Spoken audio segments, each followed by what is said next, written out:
ma gloire aux idoles, ni mon honneur à un autre.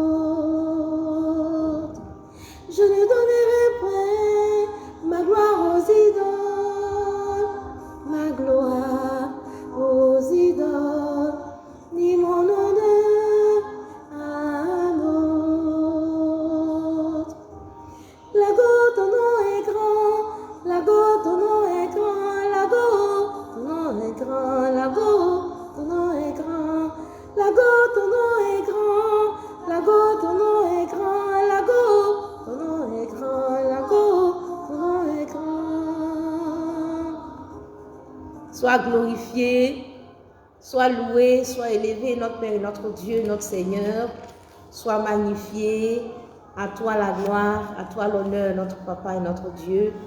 Nous te bénissons, nous sommes dans la joie d'être dans ta sainte présence et nous glorifions ton Saint-Nom.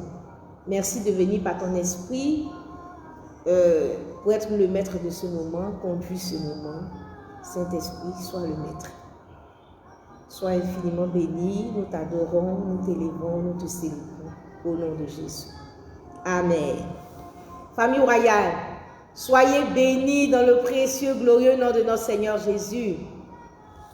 Bien-aimé du Seigneur, la servante de Dieu Genèse Lima, Dieu te bénisse.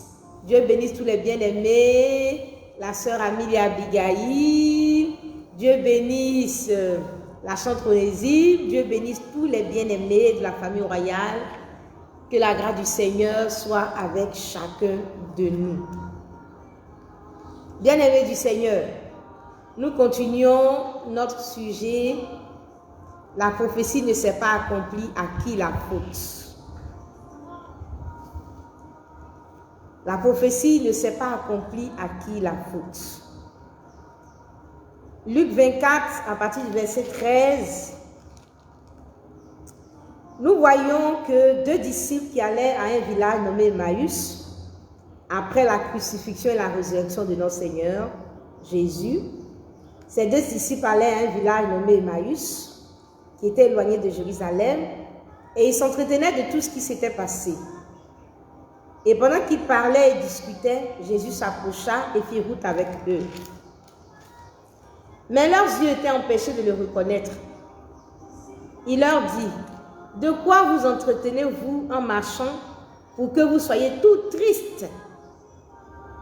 L'un d'eux, nommé Cléopas, lui répondit, « Es-tu le seul qui séjourna à Jérusalem, ne sache pas ce qui y est arrivé ces jours-ci? » « Quoi ?» leur dit-il. Ils lui répondirent, « Ce qui est arrivé au sujet de Jésus de Nazareth, qui était un prophète puissant en œuvre et en parole, devant Dieu et devant tout le peuple. Et comment les principaux sacrificateurs et nos magistrats l'ont livré pour le faire condamner à mort et l'ont crucifié. Nous espérions que ce serait lui qui délivrerait Israël. Mais avec tout cela, voici le troisième jour que ces choses se sont passées. » Oh bien-aimé du Seigneur, je vais retenir cette phrase. Nous espérions que ce serait lui qui délivrerait Israël. Mais avec tout cela, voici le troisième jour que ces choses se sont passées. Waouh, bien-aimé du Seigneur. Les disciples de Maüs, Cléopas et l'autre disciple, nous parlent de notre propre expérience dans notre foi, dans notre vie de foi. Les disciples de Maüs nous parlent de notre propre expérience. Je salue Mélissa Accro, je salue Angeline Trésor et Sou. Les disciples de Maüs nous parlent de notre propre expérience. On se retrouve souvent avec des prophéties, des paroles que le Seigneur nous a données comme des messages, des choses que le Seigneur a annoncées dans nos vies. À un moment donné, nous sommes un peu comme dans la confusion, on ne sait plus quoi penser. On se dit, mais attends, la prophétie ne s'accomplit pas, ne s'est pas accomplie. On est dans quoi? Qu'est-ce qui se passe? Et on est comme les disciples de Maüs. Et ils ont mis l'espoir en Jésus, celui-là qui allait délivrer Israël. toutes les prophéties annonçaient cette délivrance, cette gloire. Et puis bon, voici le Jésus qu'on a crucifié, ça fait 3 jours, et puis bon, il n'y a rien d'extraordinaire, il n'y a rien de spécial. Et ils sont sur la route de Maüs. Et sur la route de Maüs, ils se posent tellement de questions, ils sont tristes. Et Jésus qui est ressuscité les aborde. Et ils partagent avec Jésus, sans savoir que c'est avec Jésus qu'ils sont, ils partagent leur douleur et leur tristesse. Et ils disent à Jésus, nous espérions que ce serait lui qui délivrerait Israël. Mais avec tout cela, voici le 3e jour que ces choses se sont passées. Il est vrai que quelques femmes d'entre nous ont fort étonnés, s'étant rendues de grand matin au sépulcre, et n'ayant pas trouvé son corps, elles sont venues dire que des anges leur sont apparus et ont annoncé qu'il est vivant.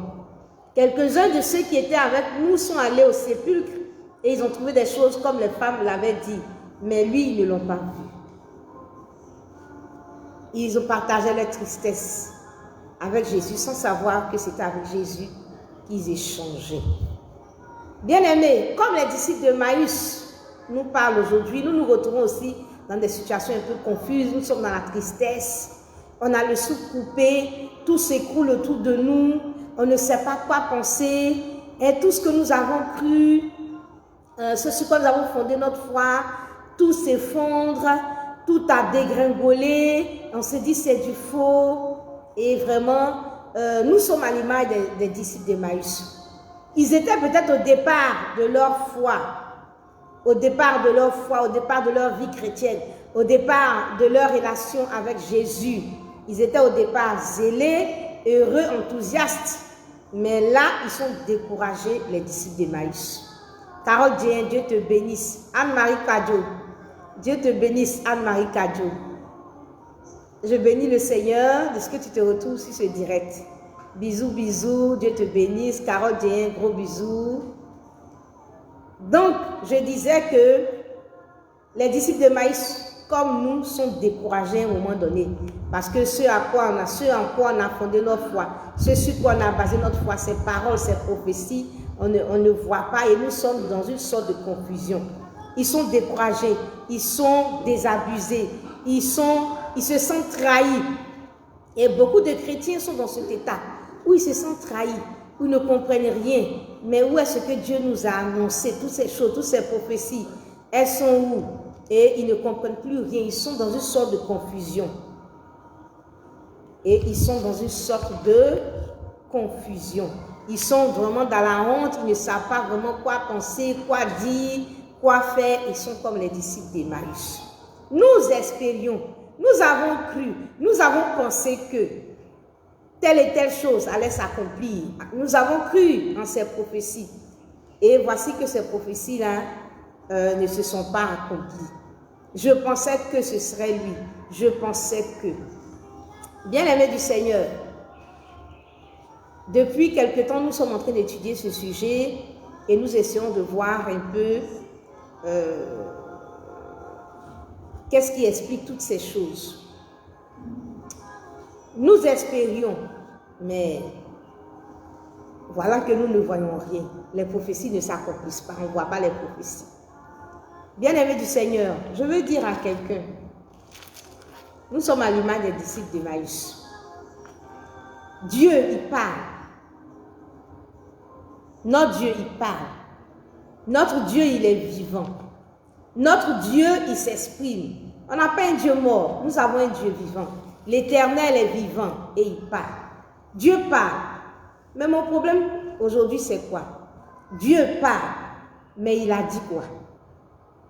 Dieu parle, mais il a dit quoi? Dieu a parlé, mais il a dit quoi? Bien-aimés, aujourd'hui, la situation dans laquelle nous nous trouvons, l'état dans lequel nous nous trouvons, la confusion dans laquelle nous nous trouvons, est liée au fait que nous ne comprenons pas ce que Dieu dit. Dieu parle, mais Dieu dit quoi?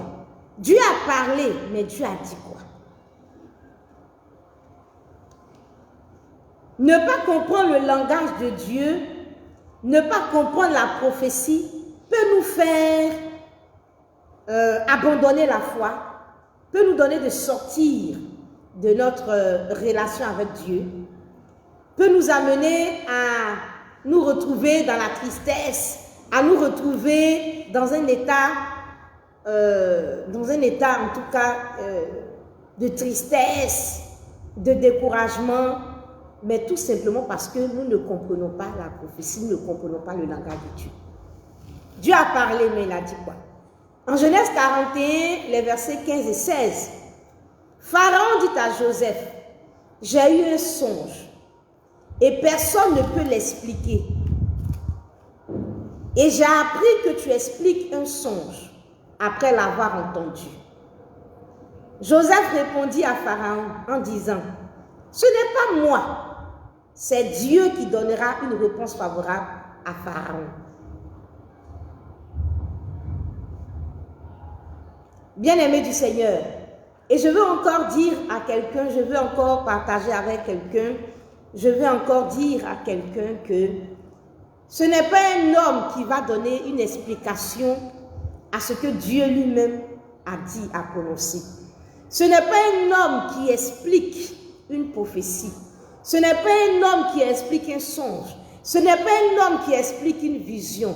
Ce n'est pas un homme qui traduit ce que Dieu lui-même a dit. Parce que Dieu a son langage. Mais c'est Dieu lui-même qui explique ce que lui-même dit. Jésus s'est retrouvé avec ses disciples. Il a donné la parabole du semeur. Et personne ne comprenait cette parabole. Et après, il explique à ses disciples et il dit, il vous a été donné de connaître les mystères du royaume. C'est Dieu lui-même qui explique ce qu'il veut dire. Dieu a parlé. Dieu s'est exprimé. Dieu a dit quelque chose. Dieu a montré une vision. Dieu a montré un songe. Dieu a dit une prophétie par la bouche de quelqu'un. Mais quand Dieu a fini de dire, est-ce que tu as compris ce que tu as dit? Dieu a parlé, mais il a dit quoi? Dieu parle, mais il dit quoi? Bien-aimé, je lis encore ce passage que j'ai lu hier en 1 Corinthiens, le chapitre 2, et je vais lire à partir du verset 9. Mais comme il est écrit, ce sont des choses que l'œil n'a point vues, que l'oreille n'a point entendues, et qui ne sont point montées au cœur de l'homme, des choses que Dieu a préparées pour ceux qui l'aiment. Dieu nous les a révélées par l'Esprit, car l'Esprit sonde tout, même les profondeurs de Dieu. Lequel des hommes en effet connaît les choses de l'homme si ce n'est l'Esprit de l'homme qui est en lui? De même, personne ne connaît les choses de Dieu si ce n'est l'Esprit de Dieu. De même, personne ne connaît les choses de Dieu si ce n'est l'Esprit de Dieu. De même, personne ne connaît les choses de Dieu si ce n'est l'Esprit de Dieu. Or, nous n'avons pas reçu l'Esprit du monde, mais l'Esprit qui vient de Dieu, afin que nous connaissions les choses que Dieu nous a données par sa grâce.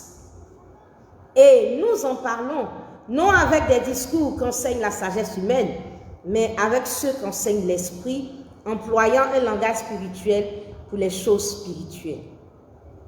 Alléluia.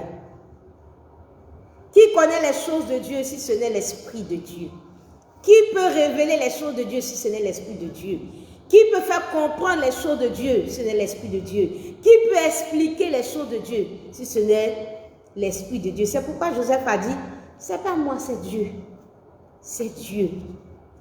Et bien aimé du Seigneur, on fait beaucoup d'erreurs avec les prophéties. À travers les films que nous-mêmes nous créons pour accompagner les prophéties, à travers nos scénarios, à travers la mauvaise compréhension de cette prophétie. Et nous suivons cette prophétie avec cette compréhension erronée. Et on s'est dit, Dieu a dit ça, Dieu a dit ça. Et pourtant, peut-être que ce n'est même pas ce que Dieu a dit. Ce n'est pas comme ça qu'on devait comprendre les choses. C'est par l'Esprit de Dieu que nous devons comprendre ces choses. Dieu parle, c'est vrai, mais Dieu, il dit quoi? Dieu a parlé, c'est vrai, mais il a dit quoi? Il a dit quoi? Dieu a dit quoi? Bien-aimé, en Jean, l'évangile de Jean au chapitre 2, à partir du verset 13, la Bible nous parle de cet épisode de Jésus dans le temple qui a pris un fouet avec des cordes et qui a chassé du temple tous les vendeurs du temple. Et les Juifs qui ont pris la parole ont dit, quel miracle nous montres-tu pour agir de la sorte? Et Jésus leur répondit, détruisez ce temple et en 3 jours, je le relèverai. Bien-aimé, Jésus se trouve dans le temple de Jérusalem. Et c'est dans le temple qu'il a chassé les vendeurs. Et les Juifs lui posent la question, mais c'est quel miracle tu veux nous montrer pour agir de la sorte, en chassant les gens du temple comme ça? Et Jésus leur répond, détruisez ce temple et en 3 jours, je le relèverai. Et les Juifs lui disent, mais il a fallu 46 ans pour bâtir ce temple. Et toi, en 3 jours, tu le relèveras. Et toi, en 3 jours, tu le relèveras. Bien-aimé, le langage de Dieu, ce n'est pas du jeu. Le langage de Dieu, ce n'est pas un jeu. Ce qui est sérieux avec Dieu, c'est ce qu'il te montre. Il te montre quelque chose. Mais bien aimé du Seigneur, la Bible nous dit que Jésus a dit détruisez ce temple et en 3 jours je le relèverai. Et quand Jésus parle du temple, il montre le temple de Jérusalem dans lequel il est. Et les Juifs répondent, mais il a fallu 46 ans pour bâtir ce temple et toi en 3 jours tu vas le relever. Et la Bible nous dit, mais il parlait du temple de son corps. Mais il parlait du temple de son corps. Jésus parle. Bien-aimé du Seigneur, il y a eu un problème de connexion, mais ça a repris. Bien-aimé du Seigneur, Jésus parle de son corps et il montre le temple. Il est dans le temple et il dit aux Juifs, détruisez ce temple-là et vous verrez que je vais le rebâtir en 3 jours. Mais à quoi les Juifs allaient penser? Le langage de Dieu. Et à première vue, tu vas dire, ah, Jésus a dit de détruire ce temple, et puis en 3 jours, il va le rebâtir. Bien-aimé, le langage de Dieu. Le langage de Dieu. Bien-aimé, Dieu, il te montre quelque chose pour te parler d'une autre chose. Est-ce que tu comprends? Dieu te montre quelque chose pour te parler d'une autre chose. Dieu te montre le temple de Jérusalem et à travers l'image du temple de Jérusalem, il parle lui-même de son corps qui est le temple de Dieu. Il te montre une chose et ce n'est pas de cette chose-là qui te parle, mais c'est une chose qui est soit en rapport avec cela, une chose peut-être qui est semblable, une chose qui correspond à cette chose, une chose qui est en relation avec, mais en tout cas, il utilise une image pour te parler d'une chose. Il utilise une image pour te parler d'une chose. Bien-aimé du Seigneur, j'ai fait l'expérience, dans ma petite expérience, dans ma relation avec le Seigneur, où le Seigneur m'a parlé, mais dans ses songes, dans ses visions, je voyais mon papa, mon géniteur, je voyais mon papa qui s'adressait à moi.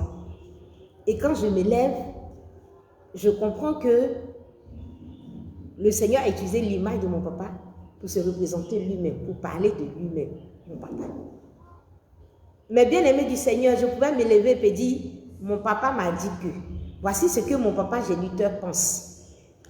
Mais j'ai compris par la suite, j'ai compris aujourd'hui, dans ma marche avec le Seigneur, dans mon expérience avec le Seigneur, que le Seigneur peut prendre l'image de son papa, de moi, mon papa, mon géniteur, pour me parler, mais il s'agit de lui.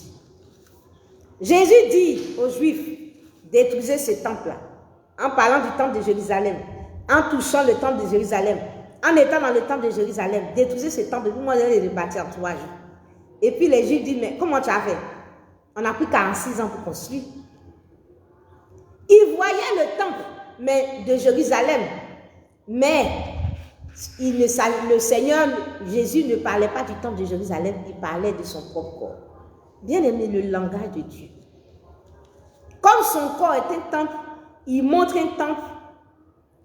un édifice pour parler d'un autre temple qui est son propre corps. C'est pour ça que je te dis, Dieu a parlé, Dieu parle. Ça, il n'y a pas de doute là-dessus. Notre Dieu est vivant, il parle. Il parle, mais il a dit quoi? C'est là la question. Il a dit quoi? Dieu a parlé, mais Dieu a dit quoi? Il a parlé, mais il a dit quoi? Si quelqu'un prenait la parole de Jésus, détruisait ce temple, je vais le rebâtir en 3 jours. Si quelqu'un prenait la parole de Jésus au premier niveau, alors quelqu'un, dans son zèle, prend une machine et détruit le temple. Et si on lui pose la question, il va dire, mais Jésus m'a dit de détruire ce temple, et lui, en 3 jours, il va rebâtir. Donc, moi, je voulais faire l'expérience, je détruis le temple de Jérusalem et j'attends, dans 3 jours, Jésus va le rebâtir. Bien aimé, c'est comme ça qu'en ne comprenant pas le langage de Dieu, nous faisons beaucoup d'erreurs et nous disons que la prophétie ne s'est pas accomplie. La prophétie ne s'est pas accomplie. Parce que nous n'avons même pas compris nous-mêmes cette prophétie, ce message du Seigneur, ce langage du Seigneur. Jésus montre le temple de Jérusalem alors qu'il est en train de parler de son propre corps. Et les disciples et les Juifs plutôt sont fixés sur le temple de Jérusalem. Ils comprennent que le Seigneur Jésus veut parler du temple de Jérusalem alors que le Seigneur Jésus ne parlait même pas du temple de Jérusalem. La Bible dit qu'il parlait de son propre corps. Bien-aimés, aimés rois, aimés reines, famille royale, il y a des gens qui ont vu des voitures en songe. Ils ont vu en songe quelqu'un venir leur offrir une voiture en songe. Ils sont partis faire des permis de conduire parce qu'ils se sont dit, waouh, Dieu m'a dit qu'il va me donner une voiture. Ils se sont vus, quelqu'un venir leur offrir une voiture. Ils sont montés dans la voiture, ils ont démarré la voiture, ils ont commencé à conduire la voiture dans le songe. Donc ils s'élèvent et ils vont passer leur permis de conduire parce que bientôt Dieu va leur donner, va leur envoyer une voiture. Et ils ont attendu la voiture toute leur vie, elle n'est pas venue. Ces personnes se retrouvent comme les disciples de Maïs. Ils sont découragés, ils sont tristes. Mais où est-ce que Dieu a annoncé? Nous espérions que, nous avons cru que, nous avons pensé que Dieu nous a dit qu'il allait nous donner une voiture. J'ai reçu ce message dans un songe où j'ai vu Dieu me donner une voiture. Quelqu'un me donnait une voiture et j'ai compris que Dieu allait me donner une voiture. Mais voilà que j'attends. Voici que j'attends. Les jours passent, les semaines passent, les années passent, point de voiture. Je suis découragée. Mais votre Dieu là, est-ce qu'il est réel? Il dit des choses, on ne voit pas. C'est tout et n'importe quoi. Et des gens ont vu en songe, en vision, des voitures qui leur ont été offertes. Mais ils n'ont jamais vu ces voitures. Ils ont passé leur permis de conduire. Ils ont attendu avec le permis, ils n'ont jamais vu ces voitures. Alors que, bien aimé du Seigneur, la voiture, par exemple, pouvait représenter autre chose. C'était d'autres choses que le Seigneur est en train de leur parler. Alors que par la voiture, par exemple, Dieu peut te parler du ministère que tu vas conduire, que tu vas diriger. Et c'est par l'Esprit de Dieu qu'on peut comprendre le langage de Dieu. Par cette voiture, le Seigneur peut te parler de ministère. Moi, dans ma petite expérience, par exemple, le Seigneur m'a beaucoup parlé à travers une voiture, en ce qui concerne le ministère qu'il m'a donné. Il m'a parlé aussi à travers l'image d'une voiture. Me voyant en train de conduire une voiture, me voyant en train de faire ceci, d'avoir une nouvelle voiture, d'avoir une belle voiture, etc., etc. Et il fallait la grâce de Dieu, il fallait l'Esprit de Dieu pour comprendre qu'il s'agissait de ce ministère-là, que le Seigneur voulait que je conduise, que je dirige. Et quelqu'un qui a vu en songe, on lui a offert une voiture, peut lui seul faire son interprétation et dire il aura bientôt une voiture. Et il est dans la joie, il est content, il attend sa voiture. Et il est content, il attend sa voiture. Alors que le Seigneur est en train de lui dire, voici le ministère dans lequel tu vas maintenant entrer. Et toi, tu attends la voiture. Et il y a des gens qui vont se dire, la voiture même que j'attends, elle est rouge. Donc, ils attendent leur voiture rouge. Et il y en a qui vont forcer les choses. Ils vont encore chercher même la marque de la voiture. Moi, j'attends la voiture. Elle est rouge. Elle est de telle marque. Et des gens se trouvent dans des choses. Ils attendent et se disent que c'est une prophétie. Et ils attendent que cela arrive. Et ils ne voient ni la voiture. Ils ne voient ni la voiture. Ils ne voient pas la voiture rouge. Ils ne voient pas la marque de la voiture. Et ils sont dans une sorte de confusion. Kissi Paul. Shalom, shalom. Dieu te bénisse, Kissi Paul. Que la grâce de Dieu soit avec toi. Et je dis au Seigneur, vraiment dans ce domaine-là, aide-nous. Aide-nous à comprendre ton langage. Et donc, tu attends la voiture comme une prophétie. Tu attends et tu ne vois pas la voiture et tu es déçu. Et tu peux te retrouver en face de quelqu'un qui va te dire, ah mon frère, je vois dans une vision quelqu'un t'offrir une voiture. Waouh, mais une belle voiture. Non, elle est de telle marque. Non, cette voiture, waouh, il n'y a rien à dire. Une grosse voiture, une cylindrée pas possible. Une voiture dernière génération. Et tu acclames le Seigneur, tu es content. Oui, c'est vrai, Dieu a parlé. Oui, c'est vrai, la vision, elle est vraie. Oui, on t'a vu, on t'a offert une voiture. Mais qu'est-ce que Dieu est en train de dire à travers cette voiture? Qu'est-ce que Dieu dit à travers cette voiture? Et c'est là que nous péchons. Et c'est là que nous faisons beaucoup d'erreurs. Et c'est là que nous faisons accompagner les prophéties de fausses explications, de fausses interprétations. Et nous attendons quelque chose qui n'a rien à voir avec ce que le Seigneur a annoncé. Jésus a montré le temple de Jérusalem alors qu'il parlait de son propre corps. Et c'est là qu'on peut dire, mais l'homme de Dieu, il m'avait dit que Dieu me donnait une voiture. Mais voici, ça, il a attendu la voiture, ça fait 5 ans la voiture n'est pas venue. C'est un menteur, c'est un menteur, c'est un malot, c'est un faux homme de Dieu. Et si l'homme de Dieu aussi, lui aussi, il a vu peut-être cette voiture et dans son commentaire, il a commencé à dire, ah je vois une voiture qui vient à toi. Et lui aussi, il fait son commentaire et dit, bientôt tu auras une voiture de telle marque, bientôt tu vas rouler dans cette voiture. Attends-toi une voiture, tu n'as pas le permis, passe le permis de conduire, parce que bientôt tu auras une voiture. Bien aimé, si lui aussi, il a assaisonné la vision qu'il a eue par ce commentaire, il est évident que celui qui reçoit aussi le commentaire va aussi croire aussi que c'est une voiture que Dieu va lui donner. Alors qu'à travers la voiture, le Seigneur est en train de lui dire que non, tu as un ministère et tu vas entrer dans ce ministère, tu vas conduire ce ministère. Et moi, je me dis par exemple que moi, Dieu m'a beaucoup parlé à travers l'image d'une voiture, parce qu'on est le ministère. Mais je ne dis pas que toutes les fois où on voit une voiture, c'est que c'est le ministère, mais je dis que Dieu a beaucoup utilisé l'image de la voiture pour me parler en ce qui concerne le ministère, Donc, voyez que Dieu peut montrer une voiture, et puis c'est une véritable voiture qui va venir, et puis Dieu peut montrer une voiture à quelqu'un alors qu'il est en train de parler du ministère, il est en train de représenter le ministère là par la voiture, et toi tu es là, tu te dis que bon, dans 2 mois, dans 3 mois, Dieu va t'envoyer une voiture. Donc tu attends la voiture comme une prophétie que tu attends, et la voiture ne vient pas, et qu'elle ne vient pas, tu es découragé, tu te dis c'est du faux, c'est du faux. Et donc, tu vas te trouver en train de douter. Et quand tu te retrouves dans ce genre de situation, et beaucoup de personnes ont fondé leur foi sur des prophéties qui étaient vraies, mais avec mauvaise interprétation. De telle sorte que quand les choses ne sont pas passées comme elles ont interprété, elles se sont retrouvées dans une situation de tristesse et de découragement. Où toi-même, tu vas maintenant douter de tout ce que Dieu dit. Tu vas maintenant douter de tout ce que tu vois. Tu ne sais même plus ce que Dieu dit là. Tu ne sais même plus si c'est vrai. Et beaucoup de chrétiens sont dans cette situation. Tu vas douter de tout ce que tu vois.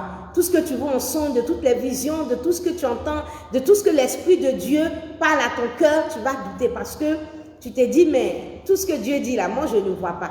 Alors que c'est ce que toi tu interprètes que tu ne vois pas. Cela n'a rien à voir avec ce que Dieu dit. C'est vrai, tu as dit, tu as vu quelque chose. Mais quel est le message de Dieu à travers ce que tu as vu? C'est vrai, tu as entendu Dieu te parler, mais qu'est-ce que Dieu a dit? Et c'est là qu'on se trompe, et c'est là qu'on fait de fausses interprétations.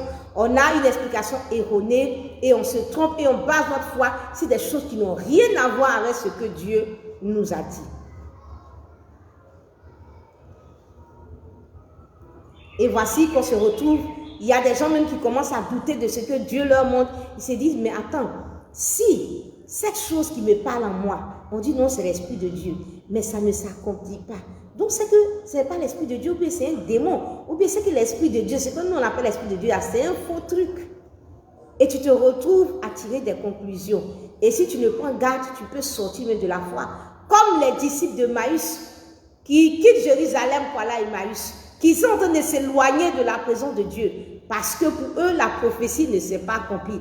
Parce que pour eux, tout ce que le Seigneur a annoncé, c'est tout et n'importe quoi. Parce que pour eux, tout ce que le Seigneur, tout ce que Dieu a annoncé là, ce ne s'est pas accompli. Donc, mais autant quitter Jérusalem, aller à Emmaüs, autant quitter la présence du Seigneur. Et beaucoup sont s'éloigner de la foi, parce que pour eux, les prophéties ne s'accomplissent pas. Alors que ce n'est pas les prophéties qui ne s'accomplissent pas, ce sont nos fausses interprétations des prophéties qui ne s'accomplissent pas et les choses n'arrivent pas comme nous on a interprété, comme nous on a voulu croire. Donc on a basé notre foi sur du vent, on n'a pas basé notre foi sur réellement ce que Dieu a dit. Dieu parle, bien aimé du Seigneur, mais Dieu dit quoi? J'ai vu la voiture, mais qu'est-ce que la voiture représente? J'ai vu le temple de Jérusalem, mais est-ce que c'est le temple de Jérusalem qui devait être détruit? C'est le corps de Jésus qui devait être détruit et c'est le corps de Jésus qui allait ressusciter 3 jours après. Et donc, si tu te focalises sur le temple de Jérusalem, tu verras que le temple de Jérusalem, si le temple de Jérusalem avait été détruit, le temple de Jérusalem n'allait pas être construit. Et tu as dit, mais c'est du faux, mais Jésus là, c'est n'importe quoi qu'il raconte. Mais tu n'as pas compris ce que le Seigneur Jésus voulait dire. Bien-aimé du Seigneur, tu as vu quoi? Tu as vu quoi et Dieu t'a dit quoi? Je vois ceci, je vois cela, je vois ceci, je vois cela. Et à travers l'image que tu as vue, qu'est-ce que tu as interprété? Dieu a dit quoi? Joseph a vu le soleil, la lune, les étoiles se prosterner devant lui. Mais Dieu a dit quoi? Dieu a dit quoi à travers cette image? Je vois, je vois, je vois, je vois, j'entends, j'ai vu. Mais Dieu a dit quoi? Dieu a dit quoi? Tu vas voir dans ta vision, dans ton songe, tu es une femme par exemple, tu vas voir dans ton songe, dans ta vision, un homme venir dans une voiture glorieuse, rayonnante, une voiture de luxe. Tu vas voir dans ton songe, par exemple, un homme venir avec une voiture de luxe. Et dans ton songe, il descend, il te prend par la main et vous vous mariez, vous montez dans la voiture, vous partez. Et tu te réveilles de ton songe. Là, tu peux interpréter comme tu veux. Et une femme peut interpréter pour dire, ah, il y a un homme hyper riche qui va venir me marier. Cela est possible. Dieu peut te parler comme ça. Cela est possible. Mais qu'est-ce qui prouve que c'est ça? Ça peut aussi vouloir dire que, bon, un homme va venir, ce sera peut-être un serviteur de Dieu, avec qui tu vas te marier, vous allez faire le ministère aussi ensemble. Ça peut aussi vouloir dire ça. Et ça peut dire 1001 choses. Mais parce que toi, tu t'es expliqué le songe, tu n'as pas laissé le Saint-Esprit lui-même te donner une explication du songe. Tu n'as pas laissé Dieu lui-même s'exprimer là-dessus. Mais toi-même, tu t'es donné une explication et toi, tu as tiré la conclusion qu'un homme riche allait venir t'épouser. L'homme là, le signe, c'est que l'homme allait avoir une voiture de luxe. Et le fait que la voiture soit une voiture de luxe, pour toi, c'est un homme riche qui va venir t'épouser.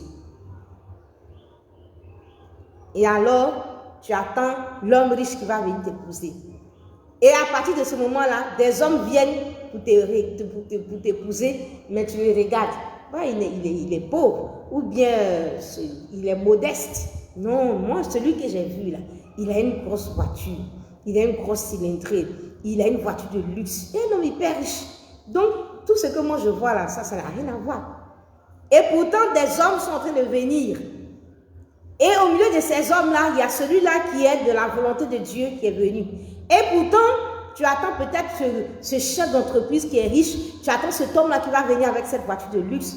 Alors que peut-être que Dieu est en train de te dire, un homme de Dieu va venir et tu vas l'accompagner dans son ministère, vous serez ensemble. Et la voiture peut-être représentait le ministère. Mais toi, tu as fait ton explication et tu attends l'homme riche qui va venir te marier. Et l'homme, selon la volonté de Dieu, va venir pour t'épouser, mais parce que tu as mal compris la prophétie, parce que tu as mal interprété la prophétie, parce que tu as mal interprété le songe, parce que tu as mal interprété l'image.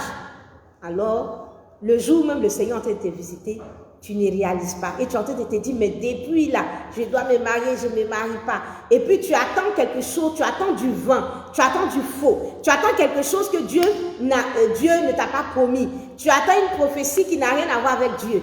Tu attends toi-même une chose avec laquelle Dieu n'a rien à voir. Et tu vas attendre peut-être pendant 10 ans, cet homme-là, avec cette grosse voiture, et cet homme-là, au bout de 10 ans, au bout de 15 ans, au bout de 20 ans, cet homme n'est pas venu.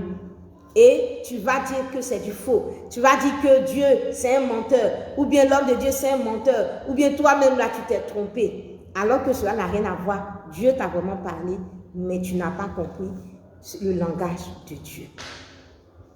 Dieu parle. Dieu parle.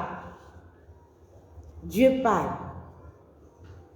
Mais c'est qu'est-ce qu'il dit? Dieu t'a montré l'image, mais qu'est-ce qu'il dit à travers l'image? Qu'est-ce que Dieu dit à travers cette image? Bien-aimé du Seigneur, Valérie Auboué, Dieu te bénisse. Qu'est-ce que Dieu dit à travers cette image?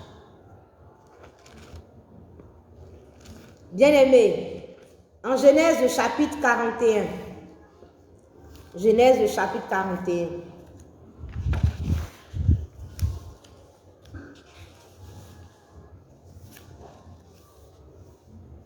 nous avons encore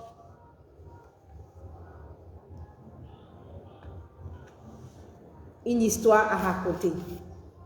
Nous avons encore beaucoup de choses à dire. Nous avons encore beaucoup de choses à dire.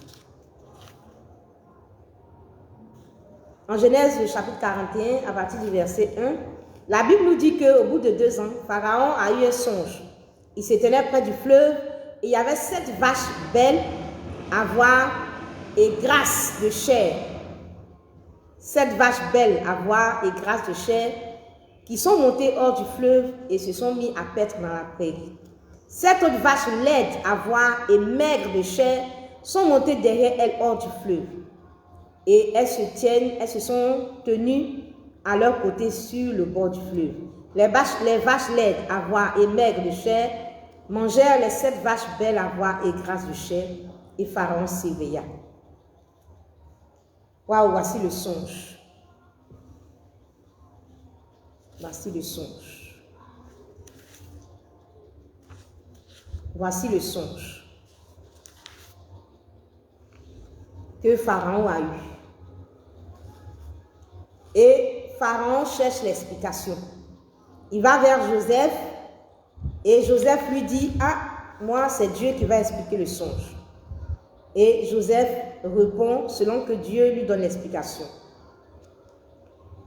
Et qu'est-ce que Joseph va lui dire? Qu'est-ce que Joseph va lui dire?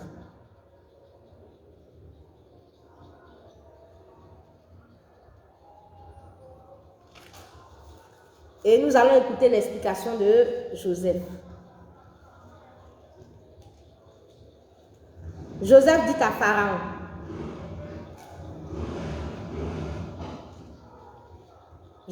Pharaon, ce qu'a songé Pharaon est une seule chose. Dieu a fait connaître à Pharaon ce qu'il va faire.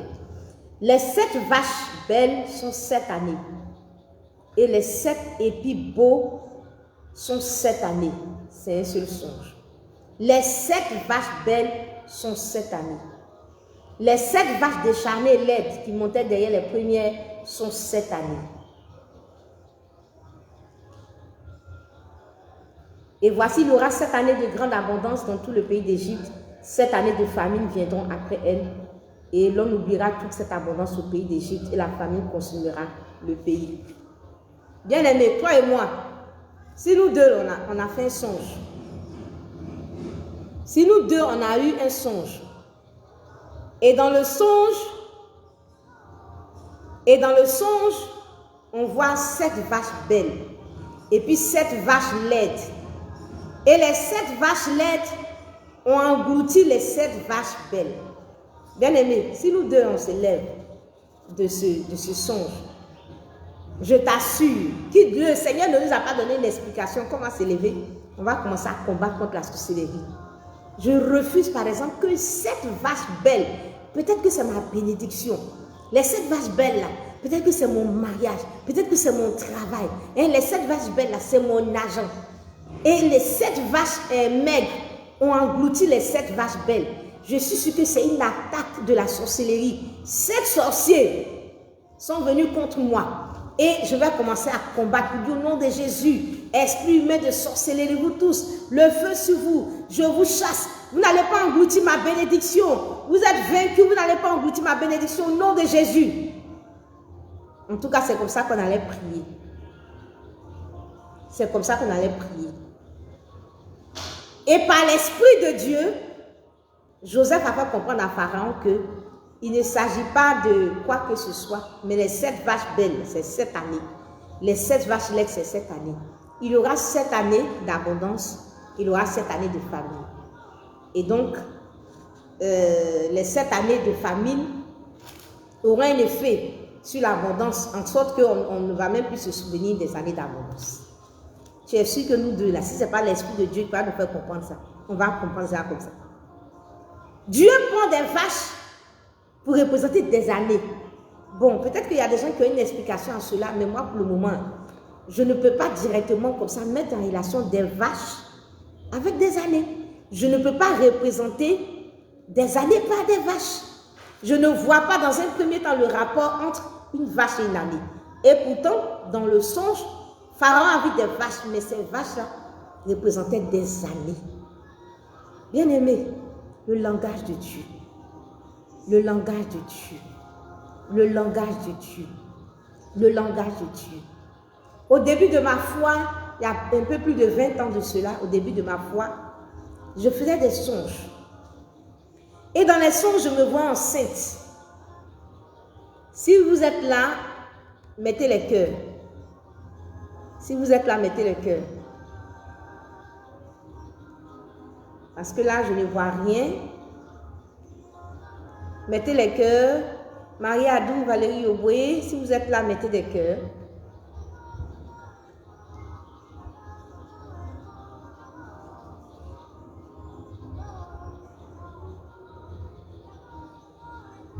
Si vous êtes là, mettez des cœurs parce que j'ai l'impression que tout est bloqué. Ah, vous êtes là. Ok. Parce que là, ça ne bouge pas, je dis. Donc, je pensais que tout était arrêté. Donc, bien-aimé du Seigneur, j'ai dit qu'au début de ma foi, j'ai fait des songes et que je me vois enceinte. Et je dis, mais Seigneur, quand je me suis levée du songe, il y a un peu plus de 20 ans de cela, au début de ma foi, il y a un peu plus de 20 ans en arrière, je me lève. Et quand je me lève de mon songe, dès que je me réveille, je refuse au nom de Jésus. Quoi, moi enceinte? Je refuse. Aïe, esprit de pudicité, quitte ma vie. Le même jour, je prends un temps de jeûne. Je commence à jeûner. Seigneur, fais-moi grâce. Éloigne de moi l'impudicité. Je refuse l'impudicité dans ma vie. Esprit de chien, esprit d'impudicité, désordre sexuel, esprit d'adultère, immoralité sexuelle. Tu lâches ma vie au nom de Jésus. Seigneur, fais-moi grâce. Oh Dieu, étends ta main sur ma vie. Oh Dieu, je peux prendre même 1 jour, 2 jours, 3 jours de jeûne. Seigneur, délivre-moi. Ne permets pas que cela arrive. Souvent, mais je suis attristée. Vous dites, Seigneur, ce n'est pas ce que je veux. Délivre-moi. Et puis je prie. Je prie. Je prie. Bien-aimé. Je prie. Puis j'ai fini. Et pendant que je suis même dans le jeûne, bien-aimé du Seigneur, pendant que je suis dans le jeûne, je refais le même son où je suis enceinte. Là, mais je vois même le ventre gros, costaud, comme une femme qui va bientôt accoucher, comme une femme qui est à terme. Je me suis vue enceinte, j'ai jeûné, j'ai prié. Et la réponse que je reçois là, c'est un ventre encore plus long. Et comme si je suis à terme, je vais accoucher. Waouh! Waouh! Waouh! J'ai dit ça, alors là, c'est grave. Alors là, c'est grave. Et souvent, à un moment donné, je suis découragée. Je me dis, mais à quoi ça me sert de jeûner? Seigneur, moi je jeûne. Je cherche ta face. Je n'ai pas envie de pécher. Tu me montres que je suis enceinte. Et je prie pour que les petits s'éloignent de moi. Je prie pour ne pas me retrouver dans le péché.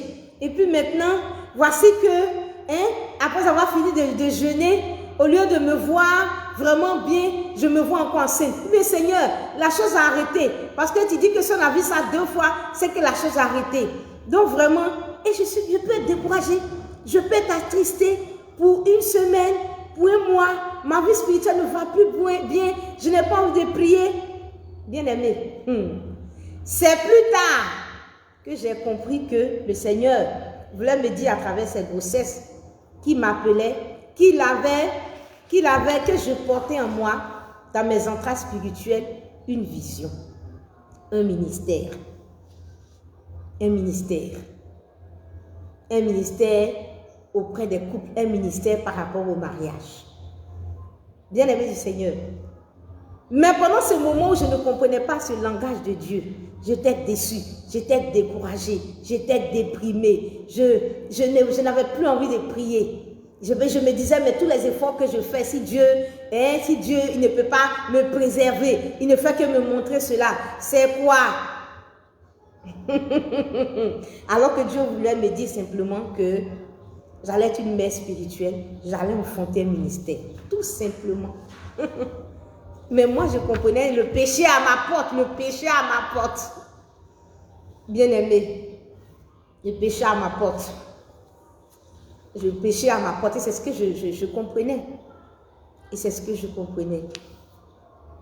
Je me rappelle une année, un frère en Christ qui avait vu une femme et qui lui a dit, tu es enceinte et tu vas faire une fille. Le Seigneur lui avait montré en vision, la femme est enceinte. Et en ce moment, personne ne savait qu'elle était enceinte. Et il a réussi, il a vu la femme enceinte, il lui a dit, tu es enceinte. Et il a vu l'enfant, Dieu lui a fait la grâce de voir l'enfant. L'enfant avait plein de cheveux. Et puis il était clair de peau. L'enfant était beau, avec plein de cheveux. Et il a dit à la femme, tu es enceinte et tu vas faire une fille. Tu vas faire une fille.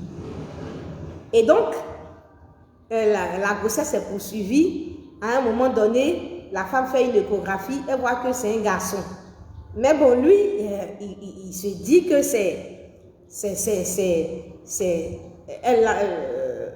la femme fait l'échographie, elle voit que c'est un garçon. Mais le frère qui a reçu, lui, il insiste. Il dit non, c'est pas un garçon, c'est une fille. Je l'ai vue, elle a plein de cheveux. Et la femme accouche. Effectivement, c'est un garçon. Et il se retrouve dans une certaine confusion. Mais en fait, quand la femme a accouché, effectivement, elle a accouché. L'enfant était très clair de peau, avec plein de cheveux. Et c'est en ce moment-là qu'il réalise qu'en fait, c'est que Dieu lui a montré, c'est un bébé clair avec plein de cheveux. Mais lui, il a déduit que c'est une fille. Puisqu'il a vu l'enfant avec clair, avec plein de cheveux, il s'est dit, ouh, ça c'est une belle petite fille. Alors que c'était un garçon, petit garçon, qui était clair avec plein de cheveux.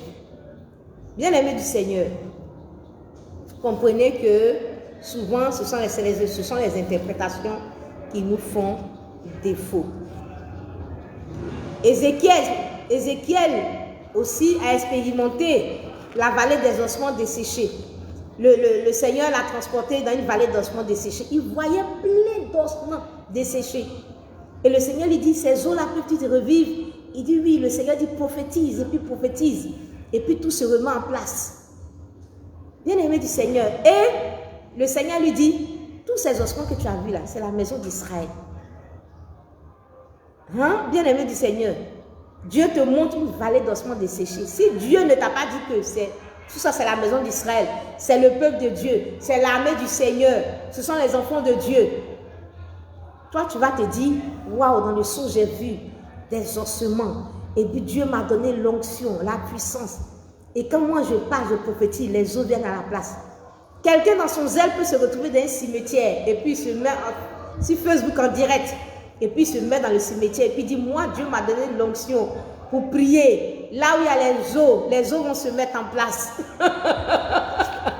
Et il se met sur Facebook en direct. Il se met au cimetière d'Akradio. Et puis là, il commence à se filmer. Puis il dit, voyez la puissance de Dieu à l'œuvre. Et puis, il commence à prier. Os, au nom de Jésus, esprit souffle des quatre vents. Le vent même ne souffle même pas les jours là. Même les feuilles ne bougent pas. Et quand il va sortir de là, qu'est-ce qui va se passer? C'est la honte et la confusion. Tout ça parce qu'on ne comprend pas le langage de Dieu. On ne comprend pas. Il y a tellement de choses à dire là-dessus. Il y a tellement de choses à dire là-dessus.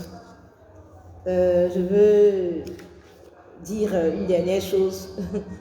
Il y a tellement dans notre expérience, petite expérience avec le Seigneur, des choses que nous-mêmes on a vécues, ce que d'autres aussi ont vécu, il y en a tellement. Je me rappelle un jour que j'avais un songe. J'étais allée dans la présence du Seigneur, je jeûnais, je priais, je disais à Dieu, Dieu parle-moi, révèle-toi, me voici, faut me scanner, faut voir mon cœur, faut me voir entièrement. Vraiment, s'il y a des choses qui ne vont pas, faut me dire. Parce que je passais un petit temps un peu difficile dans le ministère. Et donc, je ne comprenais pas un certain nombre de choses qui m'arrivaient. Et donc, je disais à Dieu, il faut me parler. Peut-être qu'il y a péché ou bien il y a quelque chose qui ne va pas chez moi. Il faut vraiment me parler pour que je puisse comprendre. Et j'étais dans la présence du Seigneur, je jeûnais, je priais, j'ai dit, Seigneur, vois-moi, je suis nue devant toi, vois-moi, je suis nue devant toi, vois-moi. Mon cœur, dans les profondeurs de mon cœur, ce qui ne va pas, s'il y a la méchanceté, il y a l'orgueil, il faut me dire, tout ce qui ne va pas, il faut me dire. Et j'ai commencé à prier le Seigneur. Et je fais un songe. Et dans le songe, je me retrouve dans une chambre. Je me retrouve dans une chambre avec un homme de Dieu. L'homme de Dieu, il a été comme un père pour moi dans ma foi, au début de ma foi. Et c'est lui que je vois. Et l'homme de Dieu, en réalité, il est marié. Et c'est lui que je vois dans la chambre, il est assis sur mon lit, dans ma chambre. Et moi, dans cette chambre, je suis nue. Dans cette chambre, je suis nue. Et l'homme de Dieu est assis dans ma chambre. Et puis, je suis nue, je vais dans la douche, je me lave, je sors, il rit avec moi, il me regarde avec amour, et puis il est content, et moi aussi, je suis contente. Puis, je parle avec lui, et puis c'est comme si je suis amoureuse, c'est comme si je suis avec quelqu'un, en tout cas avec qui je suis en relation, et puis dans le songe, tout allait bien, je n'avais pas de problème, j'étais nue dans le songe. Et l'homme de Dieu me voyait, puis il parlait avec moi, il échangeait avec moi, et puis on riait, on était vraiment contents. Et je me lève. Quand je me suis levée, la première minute, je me dis, mais c'est quoi ça? Mais comme le Seigneur, avec le temps, a pris le temps de nous faire comprendre un certain nombre de choses, tout de suite, je ne me suis pas affolée. Et pendant que j'étais dans la présence du Seigneur, je disais, Seigneur, qu'est-ce que tu veux me dire à travers ce songe?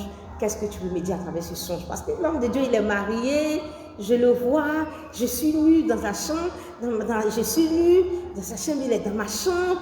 Vraiment, c'est quoi ce truc? Seigneur, qu'est-ce que tu veux me dire? Qu'est-ce que je dois comprendre? Et c'est là que le Saint-Esprit a commencé à parler à mon cœur, pour comprendre que l'homme de Dieu qui était comme un père pour moi, c'est le Seigneur qui se retrouve. Je suis en l'intimité avec Dieu. Et le Saint-Esprit me rappelle que que je me suis mise devant lui, non. Je me suis déshabillée devant lui, non. Je suis nue devant lui, non. Je lui ai dit de me scanner, non. De voir s'il y avait quelque chose qui était caché en moi. Et donc le Seigneur est venu partager mon intimité avec moi. Nous sommes en intimité. Et le Seigneur me montre que il est tenté de sourire avec moi pour montrer que tout va bien, que ma vie lui est agréable, qu'il est avec moi, que je marche dans ses voies, qu'il se réjouit en tout cas de ma relation avec lui, que tout va bien. Le Saint-Esprit m'a dit beaucoup de choses. Et quand je suis sortie de là, vraiment j'étais contente. J'ai dit waouh. J'étais contente, waouh. Mais pour avoir cette joie, il a fallu que le Saint-Esprit me donne l'explication. Sinon, pourquoi je me suis retrouvée avec l'homme de Dieu? Je suis nue dans la chambre, puis l'homme de Dieu est là, alors que l'homme de Dieu est marié. Où est-ce d'adultère sort de ma vie? Cet homme de Dieu là, il n'est pas clair. Ça là, est-ce que c'est pas un faux homme de Dieu? J'ai commencé à prier contre l'homme de Dieu et je peux... Non, tout, j'ai dit, quelqu'un peut réagir. Je ne dis pas que c'est ce que j'allais forcément faire, mais je lui dis, quelqu'un pouvait réagir comme ça. Pourquoi il s'est trouvé sur mon lit? Pourquoi il m'a souri? C'est un faux homme de Dieu. Je ne lui parle plus. Je fasse son numéro de mon téléphone. Ou c'est que l'homme de Dieu, il va me draguer. Cet homme de Dieu là, je coupe avec lui. C'est un faux homme de Dieu. Alors que Dieu a pris l'image de cet homme de Dieu là pour se représenter comme il était un père pour moi. Et donc Dieu, en tant que père, est venu en prenant juste son image pour me parler. Pour me parler. Bien-aimés du Seigneur, il y a tellement de choses à dire. Nous allons continuer encore prochainement sur la prophétie ne s'est pas accomplie, à qui la faute. Que Dieu nous bénisse. Bisous, bisous, je vous aime. Que la grâce du Seigneur soit avec vous. Que la grâce du Seigneur soit vraiment, vraiment avec vous. Je salue tous les bien-aimés, la famille royale, Chantronésie. Je salue tous les bien-aimés. Que Dieu nous bénisse et que la grâce du Seigneur soit avec nous. À Jésus la gloire, à Jésus l'honneur, à Jésus la louange. Soyez bénis Valérie Yoboué. Soyez bénis tous les bien-aimés du Seigneur. Que Dieu nous bénisse. Bisous, bisous. À Jésus la gloire.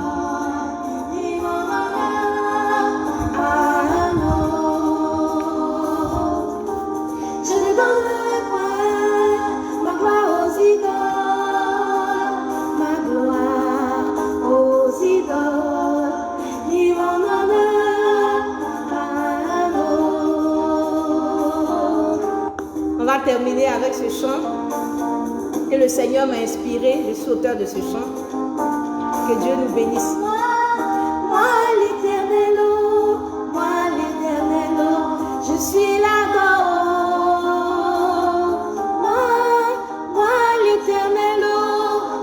l'éternel, je suis là-bas.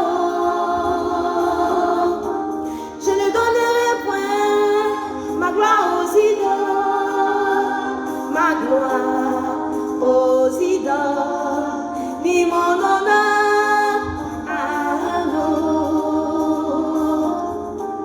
Je ne donnerai point ma gloire aux idoles, ma gloire aux idoles, ni mon honneur à l'autre. Marie-Adou, bisous, bisous. Là-bas, ton nom est grand. Qui s'y folle? Bisous, bisous. Là-bas, ton nom est grand. Là-bas, ton nom est grand. Mélissa Apro, Dieu te bénisse. Trésor Achori, Dieu te bénisse. Carotte Dieu te bénisse. Lima Genèse, Apro, servant du Seigneur, Dieu te bénisse.